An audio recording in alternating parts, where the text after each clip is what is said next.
Hello नमस्कार साथियों, स्वागत है आप सभी का हमारे यूट्यूब चैनल पर। आज जो है हम आप सभी को बहुत ही महत्वपूर्ण टॉपिक इतिहास के कुछ ट्रिक्स के माध्यम से आप सभी को याद करने को बताएंगे।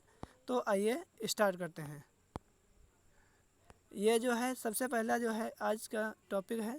इसमें हम बताएंगे आप सभी को कि सल्तनत काल के वंशों का क्रम। तो कुछ इस प्रकार से है। गुल खिले तुम शायद लोगी, यहाँ से याद रखेंगे, गुल खिले तुम शायद लोगी। तो इसका जो है सबसे पहला है, गुल से हो जाएगा गुलाम वंश। गुलाम वंश जिसका जो है 1206 से 1290 ईस्वी तक। इसके बाद में है खिलजी वंश। खिलजी वंश है 1290 से 1320 ईस्वी तक। फिर तू से है तुगलक वंश। तुगलक वंश जो है 1320 से 1398 ईस्वी। और इसके बाद बात करते हैं सैयद वंश। शायद से सैयद वंश, और सैयद वंश है 1398 से 1451 तक। इसके बाद लोगी से, लोगी का लोदी हो जाएगा, इसमें भी बड़ी एक मात्रा, इसमें भी बड़ी एक मात्रा, गा की जाए पर सिर्फ दा है, तो लोदी वंश हो गया। ठीक है, नेक्स्ट बात करते हैं, एक बार फिर से इसको दोहराते हैं। गुल खिले तुम शायद लोगी। गुल से हो गया गुलाम वंश, खिल से हो गया खिलजी वंश, तुम से हो गया तुगलक वंश, और सैयद से सैयद वंश, लोगी से लोधी वंश। ठीक है, और इसका जो है ये कार्यकाल भी याद रखेंगे। नेक्स्ट है इनके वंशों के संस्थापक भी याद करते हैं। ये नई ट्रिक है, कुबाजा गया खीर बनाने। ठीक है, कु से हो गया कुतुबुद्दीन ऐबक जो कि गुलाम वंश का संस्थापक था। इसके बाद में जा से हो गया जलालुद्दीन खिलजी। ठीक है, जो कि खिलजी वंश का है। ये तो खिलजी इसके नाम से ही समझ में आता है, खिलजी वंश का है। ठीक है, नेक्स्ट है गयासुद्दीन तुगलक, ये भी तुगलक वंश का संस्थापक है। नेक्स्ट है खा से हो गया खिज्र खां। खिज्र खां जो है सैयद वंश का संस्थापक है। और ब से हो गया बहलोल लोदी जो कि लोदी वंश का संस्थापक है। अब ये जो हम दूसरी जो बताने वाले हैं ट्रिक, ये बहुत ही मोस्ट इम्पॉर्टेंट है। देखें ज़रा ध्यान से, मुग़ल बादशाहों के याद करने का क्रम। देखो मुग़ल बादशाहों का यहाँ तक जो है औरंगजेब तक तो सबको याद रखता है, क्योंकि यहाँ पर जो है मुग़ल वंश जो है ऊपर की ओर उठ रहा था।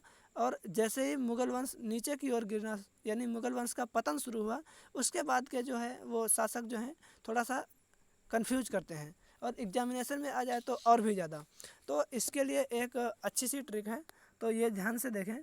इसका है भाजी साबजी फॉर मानसाब, मासाब MAASAB। ठीक है, यहाँ से देखेंगे आप सभी लोग स्क्रीन पर देख सकते हैं।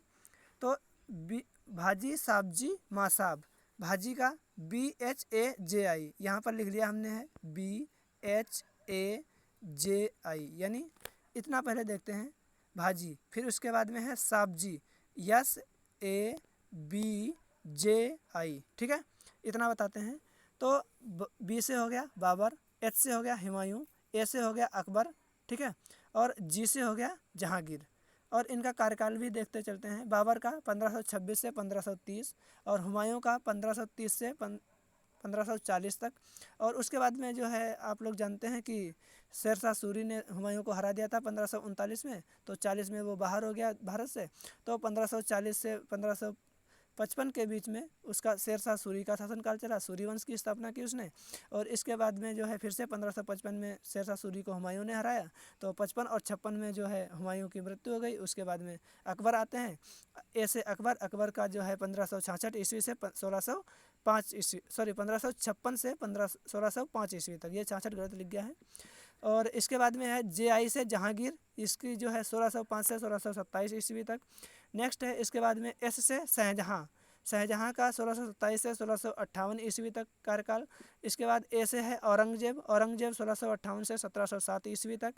और इसके बाद में है बहादुर शाह, बहादुर शाह 1707 से 1712 ईस्वी तक। नेक्स्ट है JI से ही जहांदार, जहांदार है 1712 से 1713, यानी ये 1 साल के लिए था। इसके बाद यहाँ तक हो गया भाजी साबजी तक। इसके बाद है फार से हो गया फर्रुखसियर, फार से हो गया फर्रुखसियर, ये है मा साब। ठीक है, MAASAB। ठीक है, MAASAB, ये ए जो है बी के पास वाली थोड़ा अच्छी नहीं बनी है, इसके लिए माफ़ कर दीजिएगा, राइटिंग ही ख़राब है कुछ। बात करते हैं आगे। फर्रुखसियर का जो है 1713 से 19 तक चला है। इसके बाद में है मोहम्मद शाह रंगीला, इसे रंगीला बादशाह कहते हैं। इसी के शासनकाल में नादिर शाह का आक्रमण हुआ था 1739 ईस्वी में, और 1719 से इसका कार्यकाल रहा है 1740 ईस्वी तक, ठीक है। नेक्स्ट बात करते हैं ऐसे अहमद शाह, फिर से ऐसे जो है अहमद शाह 1748 से 1755 तक। नेक्स्ट है आलमगीर, आलमगीर है आलमगीर ये सेकंड है 1754 से 1759 तक, ठीक है। नेक्स्ट बात करते हैं शाह आलम द्वितीय, शाह आलम द्वितीय जो है 1759 से 1806 तक, और अकबर द्वितीय जो है 1806 से 1837 ईस्वी तक।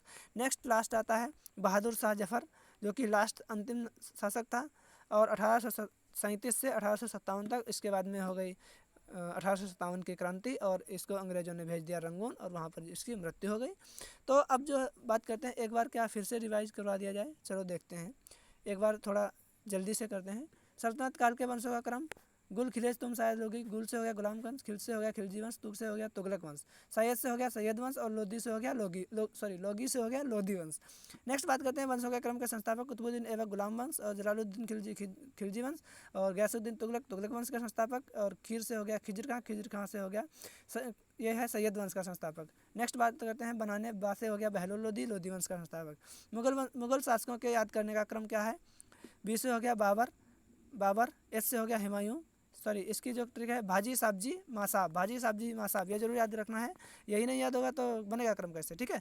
बाबर, हुमायूं, ए से अकबर, जे से जहांगीर, एस से शाहजहां, और ए से औरंगजेब, बी से बहादुर शाह। नेक्स्ट है जहांदार, जे आई से जहांदार, फॉर से फर्रुखसियर, एम से मोहम्मद शाह, ए से अहमद शाह, और नेक्स्ट है ए से आलमगीर, नेक्स्ट है एस से शाह आलम द्वितीय, और ए से अकबर सेकंड, नेक्स्ट है बहादुर शाह जफर, लास्ट वाला है, ठीक है। अगर वीडियो पसंद आए तो आप लोग जानते हैं क्या करना है, अब मैं बार बार तो नहीं कर सकता, ठीक है। धन्यवाद।